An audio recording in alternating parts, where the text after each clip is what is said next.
On today's Locked On NBA Game Night podcast, a full slate for you, and I think it's time to panic if you're in LA. When that final buzzer rings, you know it's time for Locked On NBA Game Night. All the post-game reactions to every game across the league, every single night, with insights only the hosts at Locked On can provide. It's the true NBA fans' one stop for all the action. Every game, every night. It's Locked On NBA Game Night, tipping off now. Let's get it going on the Locked On NBA Game Night podcast from the Locked On Podcast Network, your teams every day. We're here recapping everything that happened across the NBA on Thursday night. I'm Rylan Stiles, host of Locked On Thunder. That's David Ramil, host of Locked On Heat. And today's show is brought to you by 5 Hour Energy. Have your cake and drink it too. Birthday cakey flavor is back. No fork needed. Vanilla cakey flavor is there. Caffeinated.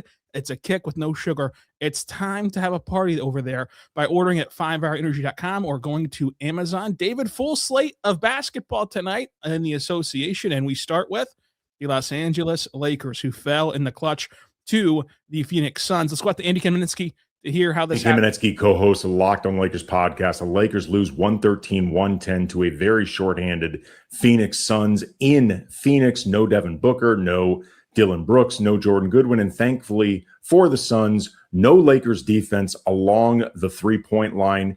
Phoenix hit 22 from distance in this game. There was also very little Lakers presence on the defensive backboards. Phoenix grabbed 10 offensive rebounds in this game, which they turned into 14 second chance points. Mark Williams, who only played 13 minutes because of foul trouble, managed to grab 5 offensive rebounds himself. Luka Dončić, 41, 8 and 8, but was picked on defensively a lot, although, to be fair, a lot of company among his teammates along those lines. And despite a fourth quarter scramble attempt to come back, the Lakers spent a lot of this game looking listless at half speed. Their act needs to be gotten together quickly. For more Lakers coverage, make sure you're watching Locked On Lakers on YouTube and listening wherever you get your podcasts. That's Andy Kamenetsky from Locked On Lakers recapping this game against the Suns. And David, I share a lot of his sentiments, but the reason why I think it's time to panic if you're in the purple and gold is because of the defense, most importantly, with Royce O'Neal hitting the game winner with just 9/10 of a second left to win at 113-110. The Lakers throughout this game, though, really had a terrible time defensively, as you would expect, as this crew just does not have the bodies capable of protecting their weakest links defensively because, frankly, they have too many weak links to try to protect. And so it's impossible for JJ Redick to create a defensive system capable of getting stops in their transition defense. Is the only way to describe it would be lazy whenever you look at some of these possessions that Phoenix had. But are you ready, like me, to write off these Lakers officially? There's going to be no postseason turn on or anything. Games like this, whenever you see them get picked on and see the transition failures, it just reaffirms that they're just not a good basketball team completely. Yeah, there's too much missing on that side of the ball.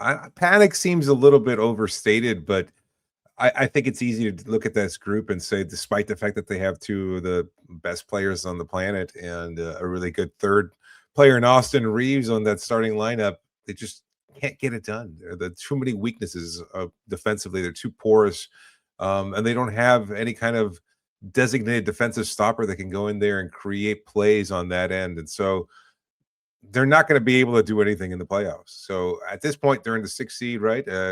Likely to fall into the play-in tournament the way they've played. And I don't know what changes will have to be made.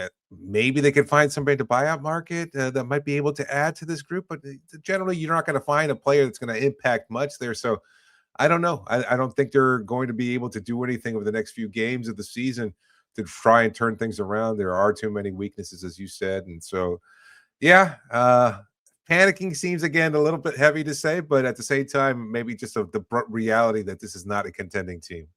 Yeah, this is just not a team built to win basketball games. And, you look at this and the fact that the Mavericks had built a defense that could sustain Luka's inefficiencies on that end, it's going to be the blueprint that they have to follow in LA is to just get those gritty dog-like players who can just really muck it up defensively and can cash in enough off of his scoring gravity. And right now, the Lakers have just not done their job when it comes to filling out a roster around Luka. And it's been, no shot at the purple and gold in that stance because it's been just kind of haphazardly on the fly because it fell into their lap. But this offseason is going to be a big one for the Lakers. And DeAndre Ayton, after his ink piece that he released with ESPN about how he's not Clint Capella. He scored less than Clint Capella tonight, 2 and 4 for DeAndre Ayton. But the Suns got a huge win. And the Suns, not only get this win in the clutch, yet again pulling one out, but they also have clinched the tiebreaker over the Lakers. You mentioned how the Lakers could be destined for the play-in. Well, on top of them losing, they also would have the Suns have the tiebreaker to get out of that play-in tournament if they can supplant the Lakers here. As you see, Colin Gillespie once again step up for 21 points.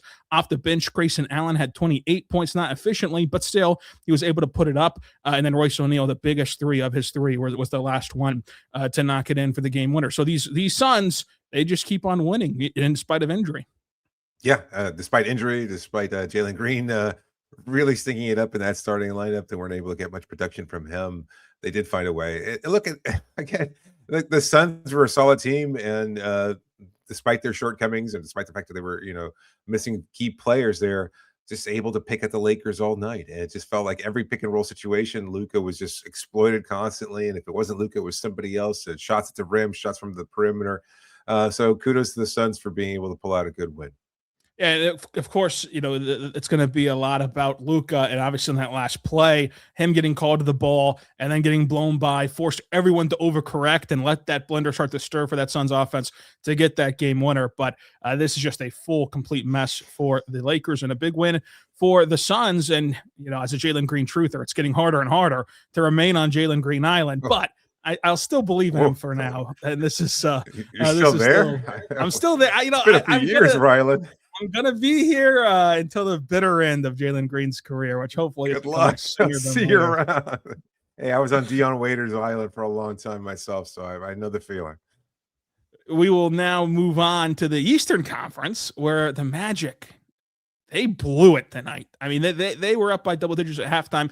They eventually grow that to a 20-point lead, and then all of a sudden, everything went Houston's way, in large part because of Orlando's unsustainable offense. Let's go out to Philip Rossman-Reich, Locked On Magic, to hear how it happened. This is Philip Rossman-Reich, the host of Locked On Magic here at the Kia Center, as the Orlando Magic fall to the Houston Rockets 113-108. A disappointing defeat no matter how you slice it. Orlando led by 19 in the third quarter, gave up a 20-0 run, and their offense just kind of went in the tank from there. The Magic were game defensively. You hold this Rockets team to 113 points. You keep them off the offensive glass for most of the night. You're doing your job, but Orlando could not get much of an offensive spark outside of Desmond Bane. Got some good minutes from Wendell Carter, got some good run from Javon Carter, but it still comes down to your stars and your ability to make shots. The thing that this Magic team is struggling is to get over that hump, to get over that hill, and be the team that can be both a strong defensive outfit and also one that can execute in the half court. The Magic had everything rolling through the first really 2.5 quarters. They had everything going. They were getting stops, getting steals, getting out in transition, making shots, moving the ball really, really well. But they need that little bit. They need that little bit more. It comes down to their stars. Paolo passed up some key shots that he has to take, even if he misses them.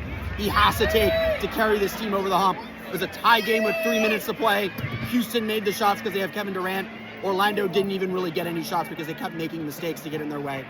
The Magic fall to the Houston Rockets again here, 113-108. Well, David, it seems like the Magic are just the epitome of different verse, same as the first. Every game seems to trend this way for Orlando, and the Rockets were able to pull it out because they have a guy they can turn to Philip's point like Kevin Durant. Meanwhile, Paolo was not that guy down the clutch, but disappointment seems like the best word to describe a game like this for Orlando, David. Yeah, absolutely. I mean, a tough loss, certainly. But I don't feel overly concerned with this group just because the Eastern Conference is so widely mediocre. Orlando just seems like they're probably locked in for a play-in tournament spot as well. And against the likely opponents, whether it's Miami or Charlotte or Atlanta, I like their chances, especially if Franz Wagner is able to return and make some kind of an impact in that tournament. So they'll be all right. I mean, are you overly concerned here? I know Philip feels a little fatalistic about Orlando's chances after a big loss, and they blew the game. It happens, but again, given the strength of the competition in the Eastern Conference, Orlando should be fine. What's your thoughts on that? Yeah, I think that I can understand where Philip's coming from in the frustrations of preseason. This was a popular pick for a top 4 seed in this conference, and they thought that this could be the year for Orlando to break through. And part of the reason I think that you should have some disappointment is what Philip was mentioning. You're still in the stage with Paolo where he's having to learn these lessons of just simply get a shot up and just see if you make it or you don't. But you can't keep having your offense stall out like this. And the problem for me is, yes, whenever they're getting in transition, they're awesome because their defense can stack the stops. And if you can close this possession with a long rebound and get out and run, or a steal and get out and run, then it's all fine. But the second that they have to play half-court offense, even in games like this, they cannot do it. And we know that the game slows down the playoffs, so it's not very encouraging for their long-term outlook, even though they're going to still make the postseason. I would agree with you there. If they were to advance out of the play-in tournament, had to play a 7-game series, that's not going to go Orlando's way, just because what the playoffs are conducive to is exactly what Orlando's really bad at, which is slowing down pace and playing in the half court. Yeah, that's a good point. And against the top tiers in the Eastern Conference, less likely there. So it's they've got work to do. Paolo in particular, if he's going to be continuing to develop and emerge as a star level player, then he has to be able to get through these humps to be able to carry his team, especially when a teammate goes down due to injury. Coming up, we're going to keep on recapping this Thursday night, including your Miami Heat. We're also going to head out to see another LA team, the Clippers, who lost to Minnesota today, and so much more on today's Locked On NBA Game Night Podcast.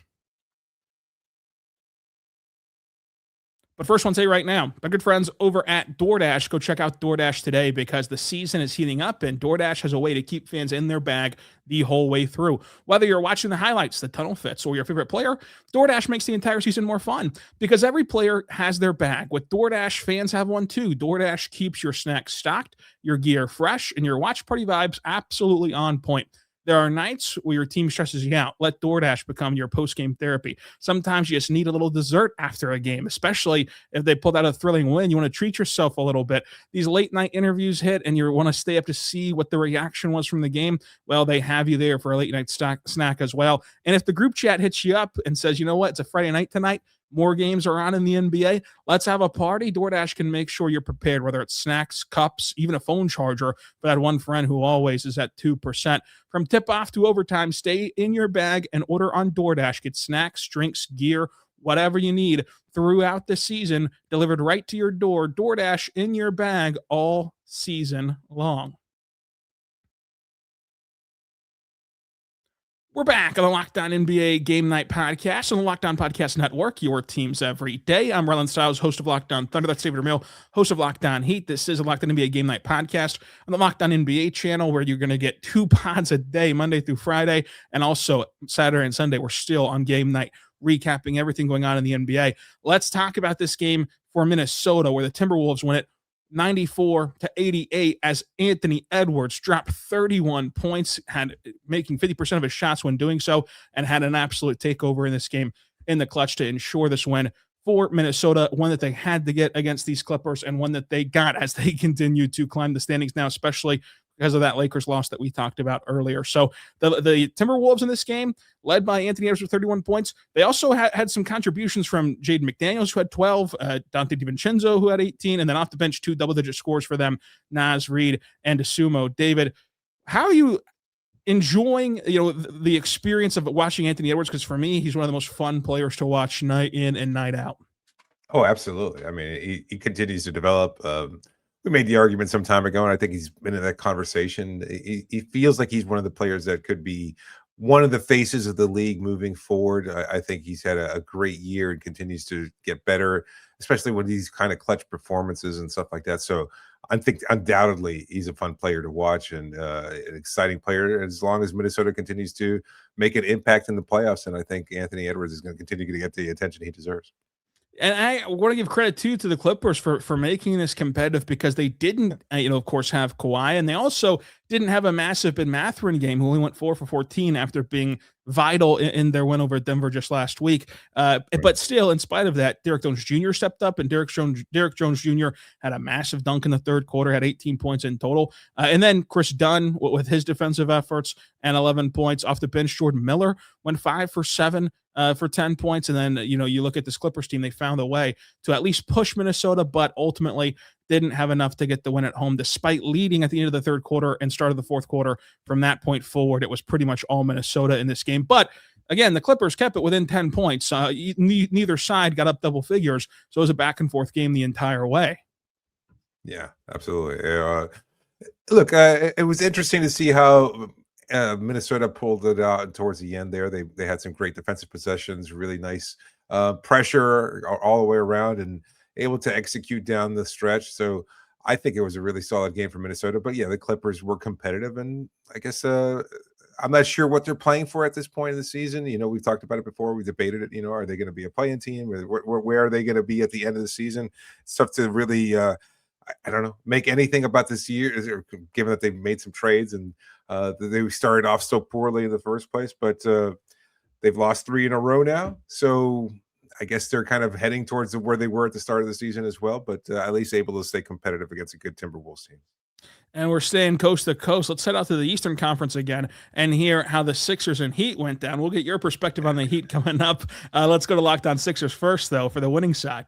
Sure, there were some nail-biting moments in the Sixers' 124-117 win over the Heat, but the bottom line is they beat the Heat. They win 3 in a row. They win their first game at home after a road trip, and VJ Edgecombe and Tyrese Maxey looked like they were having themselves a real good time, especially in that first quarter. Maxey had put 20 points in his back pocket in that first quarter, including, yes, passing Allen Iverson for the all-time franchise lead in threes, but his alley-oop, finished off by VJ Edgecombe, was a sight for sore eyes. Then later in the game, after Joel Embiid shook off a knee to the ribs, he knocked down a game-sealing 3 with just under 30 seconds to go in the game.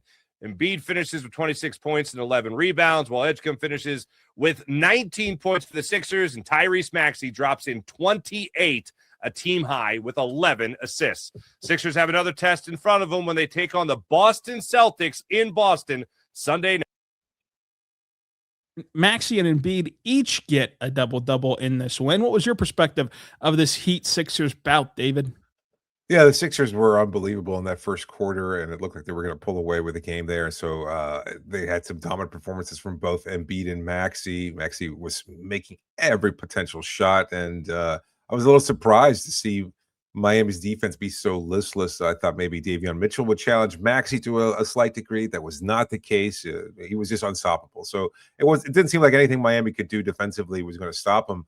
And then Norm Powell goes down. He'd been a nagging injury, and he was taken out of the game early on. He was ineffective during his brief stint. So that really seemed like Miami's chances were doomed. And then they had a monster third quarter to respond. Bam Adebayo was great. He led the team with 29 points, was hitting 3-point shots. Tyler Hero looked good in Powell's stint there. He filled in for him in the starting lineup for the third. And then I thought, you know what, they might have a chance.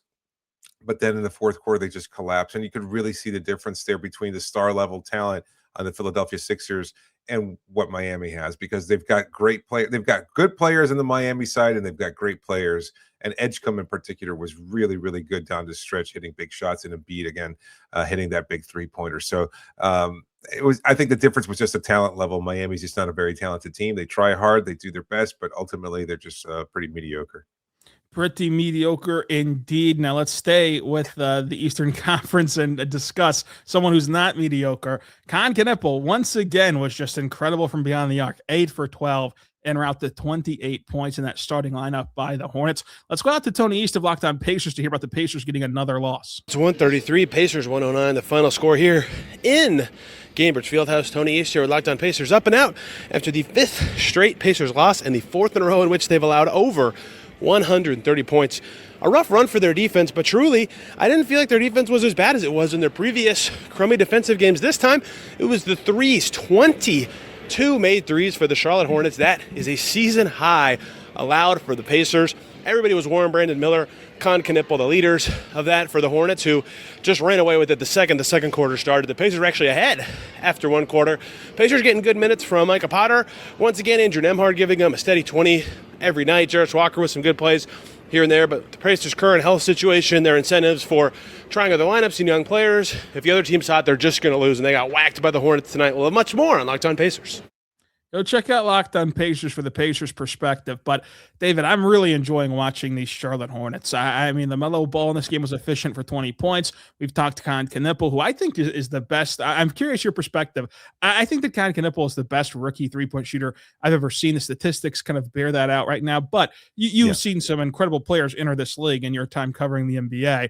Like, are you as enamored with Con as I am? Yeah, no, I think there's no way around it. He's been great. He really just brings that playmaking ability. He's just a great shooter, just a much smarter player given his age and his lack of experience. And you rarely see players come in and look this comfortable and fitting into a role as perfectly as he has. So I agree with you 100%. And I don't know. The conversation probably isn't being had as much as it should, but I think he probably deserves a lot more Rookie of the Year consideration than he's getting. What do you think? Yeah, I think for sure, especially as the Hornets keep on winning. Like, he's been somebody who's really turned the tide for this Hornets offense, because you mentioned it's not just the pure shot making from Con. He's understanding how to leverage the attention that he's getting on the hard closeouts to be able to keep this Hornets offense on a different level than they were a year ago. And he's injected that into them, and his availability being a thing there as well. Obviously, like, the availability is not factoring to Rookie of the Year awards at all, even though there's the 65 minimum rule for the other awards. But you look at it, it's just Con deserves a lot of praise, and I know that he's got stuck in a draft class where it feels like it's one of those years where we've turned in our voting on the Rookie of the Year before the year even began. But certainly, I agree with you; he deserves some consideration. Absolutely. The Hornets have been a great, fun team to watch, and they certainly look like they're turning things around. And they might continue to get even better. They might wind up competing for the 6th seed of the Eastern Conference the way things are going. I mean, Philadelphia's playing well of late too, but given how Orlando, Miami, Atlanta, et cetera, all the other teams above Charlotte in the standings have struggled of late, I'm not surprised if I see Charlotte continue to eclipse them and fight for that 6th seed by the end of the season. And we'll see if they can climb that high. Coming up, a couple of teams are trying to climb to the bottom of the NBA standings. They had an ethical tank, apparently, David. I can't wait to let you hear about this quote-unquote ethical tank coming up on today's Locked On NBA Game Night.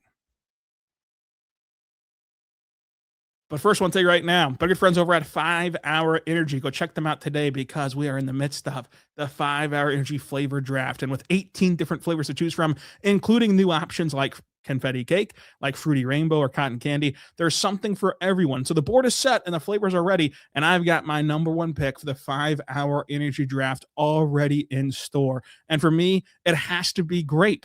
The Concord grape flavor, similarly to grape juice or candy, it is soft. It is rounded in it's smooth as well, almost syrup-like fruit profile for you. It's consistent and it's straightforward taste. You know exactly what you're going to get, that classic purple candy style of finish for you. It's smooth, and also, again, even though it has that sweet, soft flavor, there's no sugar involved, because we know what 5 Hour Energy is able to dive in for us and provide for us, which is that 5 Hour Energy shot that gives you that boost with just 0 energy, so you avoid the crashes. And 5 Hour Energy is going to want your feedback as well. What is going to be your number one flavor? You should try them out today, because you get that boost of caffeine, that boost of energy to get you through your days without having to go through the crash and have the bad effects of that sugar. So find your favorite flavor of 5 Hour Energy shots. They're available online at 5hourenergy.com or on Amazon. You can go test out which one's your favorite, and you know mine now, so try that one as well. Coming up, also, I want to tell you right now, our good friends over at Game Time. Go check out Game Time today, folks, because take it from David and I, nothing beats being in these NBA arenas. The crowd, the energy, the moment. Getting tickets, though, that part's not always so simple. And that's why Game Time has become the go-to app for scoring tickets fast and without the hassle. It puts the advantage back where it belongs, with the fans. You pull up the Game Time app, you pick your upcoming NBA game, and you have tickets locked in within minutes. I've loved the all-in pricing feature. No surprise fees at checkout. What you see is what you're going to get at these games. That's a huge deal. But also, perhaps you're somebody who's traveling in to see your favorite team. You're not from your team's city. Well, guess what? They have a view from your seat. That way, if you've never been to the arena before, or if you have and want to try a new spot, you can see exactly where that seat is and how it relates to the sightlines that you desire right there on the map. And also, perhaps you know the section you want to sit into. Guess what? Zone deals really stand out, because you pick the section that you want, and then Game Time picks the seats for you and shows you which seats you're going to save the most on. So it's great also for last minute options, as the prices are really solid and actually go down closer to tip off, so you can wait it out and see exactly who's available for these games. Take the guesswork out of buying tickets with NBA Game Time. Go there today by downloading that Game Time app, creating your account, and using code LOCKEDON for $20 off your first purchase. Let's go to LOCKEDON. For $20 off your first purchase, go download the Game Time app today. Remember, it's gametime.co, not gametime.com. We're back on the Locked On NBA Game Night podcast on the Locked On Podcast Network, your teams every day. David, we teased the ethical tank, and that's what Nick Ingstead of Locked On Mavericks thinks happened tonight with the Dallas Mavericks and Sacramento Kings going at it. Some would call that an ethical tank for the Dallas Mavericks. They play a bunch of their guys. Daniel Gafford, PJ Washington sit. They've been dealing with ankle injuries all season. PJ Washington hurt himself at the end of last game. Cooper Flagg sits with a foot injury. They're playing it real cautious with that one. Makes sense. They've sat out Kyrie Irving for the rest of the season, but everybody else is playing right now, and they lose to the Sacramento Kings, the worst team in the NBA. Absolutely wild. The Mavs have played this version of this game 100 times this season. They go down in the first quarter, lose by a lot. Their offense just does not have a lot going on. Their defense was absolutely brutal in this game against the Sacramento Kings team, who were not playing very many people either, and they get destroyed the first quarter and then slowly start to build up their, their fight, come back into this game. They made it a 5-point game, a 4-point game, a 3-point game late in this game, and you thought the Mavericks were going to have a chance, but turnovers were bad for the Mavs at the end of the stretch. And the only reason they were still in this game, Najee Marshall, absolutely incredible. 36 points, 10 boards, 6 assists, 14 to 23 from the field. His floater is absolutely incredible. You can't stop it. He got to his spots whenever he wanted to in this game, was able to hit that floater right in the lane. But the Mavs just couldn't get enough done and couldn't get any stops to end this game. Everybody was fouling at the end of this one. But Mavs lose, and you know what? That's fine. The Mavs do lose, and it is fine for them. That's their end goal. But Nick is claiming an ethical tank as Najee Marshall at least played really well. But we also have the Kings perspective from Locked On Kings to see how that went down for their win. 2 out of 3? Break up the Kings. Sacramento Kings walked into Dallas tonight and came away with a 130-121 victory over the Mavs. Precious Achiuwa goes for a career-high 29 points, adds 12 rebounds. Huge night from Precious Achiuwa. Daquan Plowden, a two-way player, came off the Kings bench, goes 7-7 from the field to give Kings 19 points. Big-time performance, especially late in the game where he had a couple of huge dunks and a couple of big-time threes. In addition to that, Max Reynaud, rookie center, puts up 22 and 6. He's growing with each and every game. Top of that, the young backcourt of Devin Carter and Neat Clifford both got to start tonight. Both stuffed the stat sheet. Very, very high quality performance, especially with all the bodies missing. No Sabonis, no Levine, no Hunter, no Keegan Murray, no Russell Westbrook. Kings still figured out a way to come up with a win in Dallas. Shout out to Plowden. I love the G League guys who get opportunities like this. You're very familiar with Precious, and he was able to have a career high night. But ethical tanking, David, I think that with all due respect to our boss, I think that with Nick Ingstead, like tanking is tanking, and it's a smart decision, but tanking is tanking.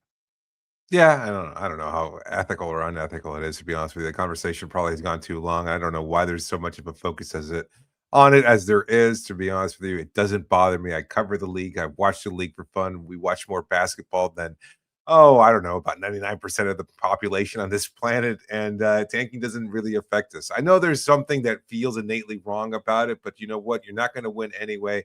Does it really matter? I don't know if there's ethical. I don't know if there's unethical tanking, to be honest with you. And Dallas did give their best effort, ultimately just not good enough, even against a really bad Kings team.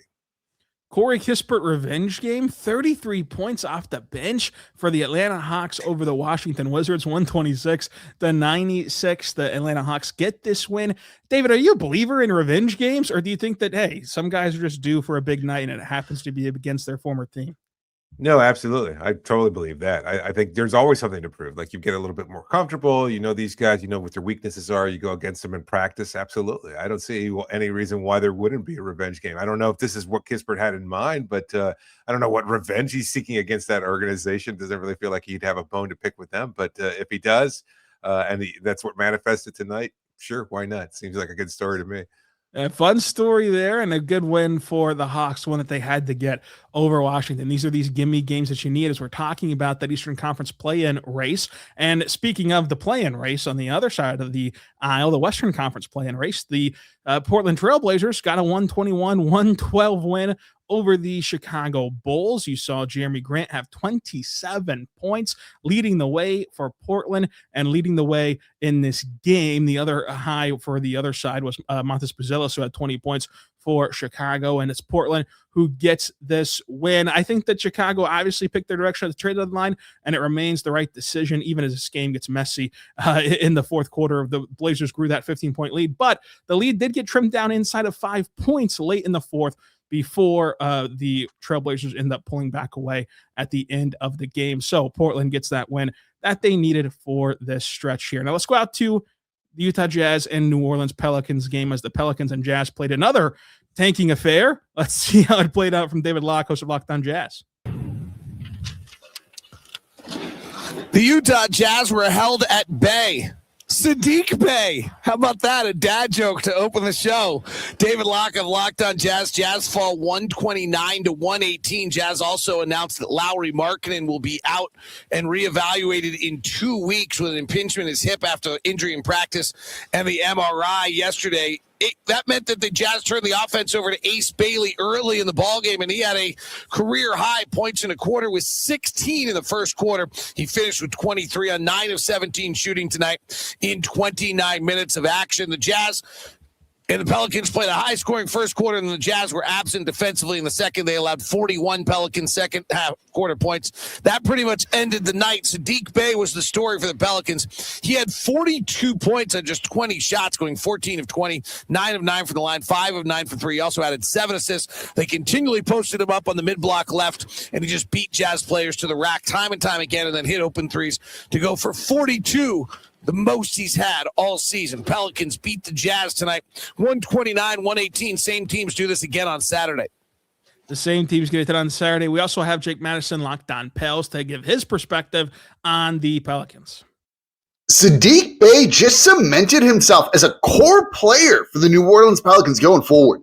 I'm Jake Madison, host of Locked On Pelicans. 42 points in a win over the Utah Jazz. That gives New Orleans, by the way, 3 wins in a row.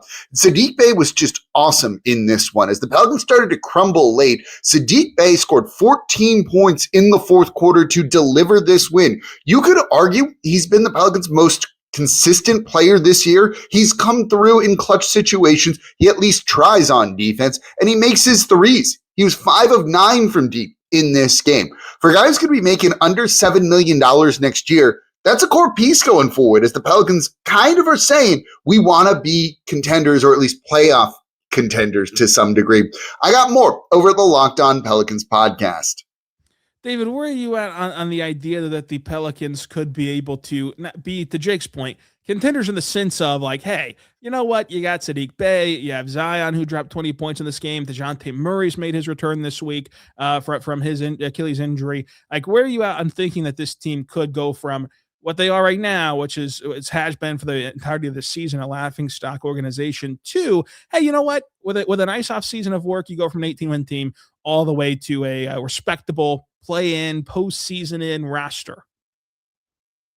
I mean, that seems like they're asking for a lot, and given the history of the transactions that they've made of late, I'm not so sure that I buy it, but it's possible. They'd have to have a really good offseason before I start looking that far ahead. But I mean, I guess the foundation of something that you can build on is there. I guess it doesn't seem quite as bad as it did earlier in the season. So the players are okay, and they just definitely need to make some changes and upgrades all the way around. And if they can pull that off, then sure, why not? They can certainly be one of those teams that could be considered a playoff team down the road. Yeah, I'm with you. I think that it's far too out of reach to have that happening any time in the short term, especially because like the bill has not come due yet for not having a pick in this year's draft class, which is really going to hurt them by the season's end, obviously. So I think that it is a more long-term project, but whenever you don't have your pick, especially, this is the time where you want to see Sadiq Bae and that caliber of player sort of spread their wings a little bit and at least try to become the core pieces of whatever your roster ends up being in the future, to Jake's point. But last game on the docket, the San Antonio Spurs, man, they just keep on winning. They are right on the heels of the Oklahoma City Thunder for the top record in the Western Conference, and they took care of business against the Brooklyn Nets today. Let's go out to Jeff Garcia, Locked On Spurs, to hear how it happened. Garcia here, Locked On Spurs. Here to give you a quick react to the Spurs' big win over the Brooklyn Nets. What are some takeaways? First takeaway is Spurs took care of a team that they should take care of. Heading into that game, Brooklyn's only won 15 games, still just won 15 games.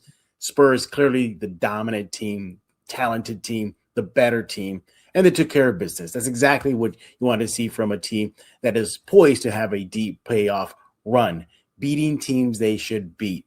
They did not let Brooklyn stay in the game.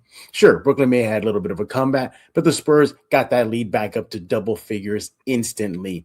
And takeaway number 2 is this. Again, proving this team doesn't need to have Victor do everything on the court, whether that's leading in scoring or just being an offensive threat, although he remains that. Yet, Julian Champagnie. Tell me if you had Julian Champagnie to lead the way for the Spurs tonight with a team loaded with Castle, Wemby, Vassell, Keldon, the list goes on and on. It was Julian Champagnie that led the way for the Spurs, having a career night in Barclays Center with 26 points to lead the Spurs. Their 11th straight victory, 11 straight wins for the Spurs. Kudos, San Antonio. You know, and the final takeaway is this. The Spurs they finished February undefeated. They went pretty much, they just ran the table in February. This is, I mean, seriously, you look back at this month that the Spurs had, and sure, they had a little scare with Toronto. Sure, they took care of business versus Brooklyn, and they beat teams they also should have beat, such as the Kings and the Suns. And they went into the gym of Detroit and beat them there. What does this tell me about this month? This team can do it all. Whether that's a slowdown game versus Detroit, whether it's an up-tempo game, as we've seen with various teams throughout this month, the Spurs can adapt to any playing style. They go undefeated for February, and they're learning how to win in various scenarios. Mitch Johnson said after the game that even sometimes they're still learning on the fly. That's what makes this team so scary, is that have we seen their potential yet? Have we seen that? I mean, if the sky is the limit, then they're not near the sky yet. And going undefeated for the whole month of February, 11-game straight winning streak there. Yeah, this team is poised for a deep playoff run. Championship appearance still remains to be seen, but nobody should be surprised if they are the representative from the Western Conference. Hopefully that pays off for the Spurs. The Spurs are hoping to be the anomaly to just spit in the face of needing experience and getting to the NBA Finals, a team that the Thunder last year, they won the NBA championship with very little experience. They had gone to the second round the year prior, but still very little experience. And so, David, let's kind of blend this with a tease for Friday. The Thunder did announce today that SGA is back from his 9-game absence. He rejoins the Thunder after being out with that abdominal strain, but he returns to the Thunder team tonight, taking on Denver, and San Antonio just went perfect in the month of February. They're only a game and a half back of OKC, and they have the tiebreaker over Oklahoma City. So, just for the sake of fun, let's track something between you and I. Who do you have getting the 1 seed in the Western Conference by seasons? And do you believe in this red-hot Spurs winning streak being able to sustain itself and overcome OKC to force the Thunder out of that 1 seed for the first time in 2 years? I think both things are true. I can believe in the Spurs, but no, I don't think they'll catch the Thunder. I'm looking ahead to March's schedule, and it does get tough. It's not that the Spurs can't handle those challenges, but I think the return of SGA is something that they can definitely continue to build on in Oklahoma City, as you well know. And look, they've got tough matchups, the Spurs do, in New York, Philadelphia, another game in Detroit. They take on Houston, Boston, Denver, Charlotte, a really hot Charlotte team. So those are tough challenges. Obviously, the streak is going to come to the end at some point. They're still going to win a lot of the games, but I don't know that they're going to catch Oklahoma City Thunder. In fact, I don't think they will. Yeah, catching OKC will be tough, but let's not put it past them, because we both believe that San Antonio, we are in on San Antonio, whether they're the 1 seed or the 2 seed, they're going to be a force to be reckoned with for sure. Go check out Locked On Spurs for more. You have more over at Locked On Heat. I have more over at Locked On Thunder. Until next time, folks, be good and be good to one another.